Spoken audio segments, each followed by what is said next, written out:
तो नमस्कार दोस्तों, आज हम लोग बात करेंगे पास्ट परफेक्ट टेंस की।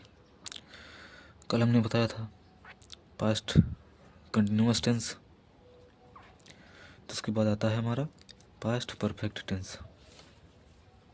उसकी पहचान देखेंगे। हिंदी वाक्यों के अंत में आपको देखने को मिलेगा चुका था, चुकी थी, चुके थे और आ था, ई थी, ए थे। ये जो शब्द हैं आपके, ये सब लास्ट में मिलेंगे, अंत में मिलेंगे, आखिरी में, है ना। जैसे वह कल स्कूल आया था, तो आ था की ध्वनि आ रही है ना।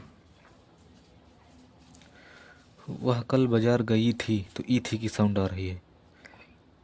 वह लिख चुका था, या लिख चुकी थी, या लिख चुके थे। तो इस प्रकार से आपको देखने को मिलेगा वाक्यों के अंत में, सेंटेंस के एंड में देखने को आपको मिलेगा। हेल्पिंग वर्ब देखिए, और मेन पॉइंट देखिए क्या है। इस टेंस में जो कार्य होता है ना, भूतकाल में, यानी कि पास्ट टेंस में पूरा हो जाता है। भूतकाल में कार्य जो है वो कंप्लीट हो जाता है, वेल कंप्लीट, पूरी तरीके से पूरा हो जाता है। तो वर्ब देखेंगे, हेल्पिंग वर्ब। उसके बाद जो हैड लगती है, ये बहुत ही आसान टेंस है। हैड जो होती है वो सभी सब्जेक्ट के साथ लगती है, विद सब्जेक्ट, है ना, सभी कर्ता के साथ लगती है। वो चाहे सिंगुलर हो चाहे प्लूरल हो, सबके साथ हैड लगता है। इसलिए हमने लिखा है विद सब्जेक्ट। ओके, तो ये चीज़ आप लोग याद रखिए। हैड जो है सबके साथ लगेगा, एक वचन बहुवचन के साथ, है ना। आपको टेंशन लेने की ज़रूरत नहीं है, हैड लगेगी। तो इसका रूल देखिए क्या होगा। इसका रूल देखेंगे, अफर्मेटिव में सबसे पहले लिखते हैं सब्जेक्ट, क्योंकि रूल्स बहुत इंपॉर्टेंट होता है। उसके बाद हेल्पिंग वर्ब लिखते हैं जो कि हैड लगती है, प्लस इसमें पास्ट परफेक्ट है। तीनों परफेक्ट में वर्ब की थर्ड फॉर्म लगती है, यानी कि V3 प्लस में ऑब्जेक्ट प्लस अदर्स। ओके, तो इस प्रकार से हमने अफर्मेटिव का रूल क्रिएट कर लिया। तो 3 रूल भी आप लोग बना सकते हो, वीडियो रोक करके आप लोग बनाने का प्रयास करो। ओके, अगर आप लोग प्रयास नहीं करोगे तो दिक्कत हो जाएगी, इंग्लिश फिर आपको नहीं आएगी, है ना। तो प्रैक्टिस करिए इंग्लिश की, टेंस लिखने की प्रैक्टिस। जो अफर्मेटिव रूल्स हैं, नेगेटिव रूल्स हैं, इंट्रोगेटिव एंड सेकंड टाइप के रूल्स हैं, इनको ट्राई करिए, लिखने का प्रयास करिए, तब आप लोग लिख पाओगे। नेगेटिव देखिए, नेगेटिव में सबसे पहले लिखेंगे सब्जेक्ट, यहीं से बनाएंगे हम लोग। इसके बाद हेल्पिंग वर्ब लगेगी हैड। फिर इसके बाद नेगेटिव का है तो हम यहाँ पर नॉट ऐड करेंगे, प्लस ये उतार लेंगे वैसे ही, है ना, इस तरीके से। अब मेन पॉइंट आता है कि अफर्मेटिव यानी कि इंट्रोगेटिव सेंटेंस फर्स्ट टाइप का रूल कैसे बनता है। तो ये देखते हैं।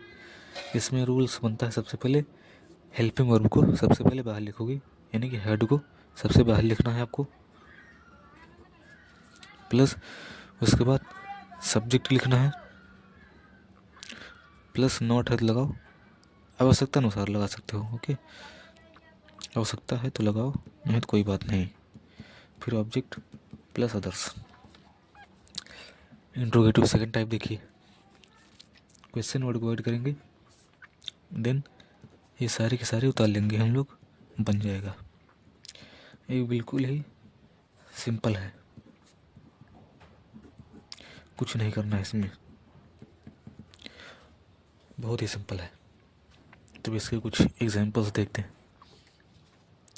रूल्स मेन होते हैं 4 रूल्स, ये आने चाहिए, तभी आपको पता चलेगा कि सेंटेंस कैसे बनेगा इंग्लिश में।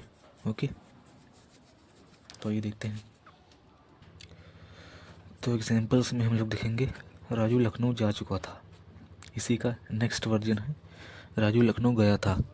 आ था की साउंड इसमें आ रही है ना, जो कि पहचान में लिखी गई है, आ था की साउंड। और जैसे मैं लिख चुका था, चुका था इसमें है, और मैंने लिखा था, तो आ था की साउंड इसमें भी आ रही है ना। गाय घास नहीं खा चुकी थी, इसमें भी चुकी थी आ रही है, और गाय ने घास लिया था, आ था की साउंड आ रही है। या फिर गाय ने घास खा ली थी, ई थी की साउंड आएगी फिर। क्या रामू आम खा चुका था की साउंड, रामू ने आम खाया था, आ था की साउंड आ रही है। तो इस तरीके से पहचान सकते हैं कि कौन सा टेंस है ना। पहचानना बहुत ज़रूरी है, पहचान नहीं पाओगे तो कर नहीं पाओगे। तो इस प्रकार से आप लोग इंग्लिश सीख सकते हैं। कोई दिक्कत हो, स्क्रीन पर फ़ोन नंबर आ रहा होगा, उस पर कांटेक्ट करिए। राजू लखनऊ जा चुका था, सब्जेक्ट लिखेंगे सबसे पहले रूल के अकॉर्डिंग। राजू फिर लिखेंगे हैड, यानी कि हेल्पिंग वर्ब। हैड सबके साथ लगती है, चाहे सिंगुलर हो चाहे प्लूरल हो, इसमें सोचना नहीं है। तो राजू हैड V3 जाना के लिए होता है गो, वेंट गॉन, तो थर्ड फॉर्म लगेगी gone. Raju had gone to Lucknow, LUCKNOW। इस तरीके से आप लोग लिख सकते हैं। इसका भी वही टेंस होगा सेम, है ना। Raju had gone to Lucknow, मैं लिख चुका था, आई हैड रिटन,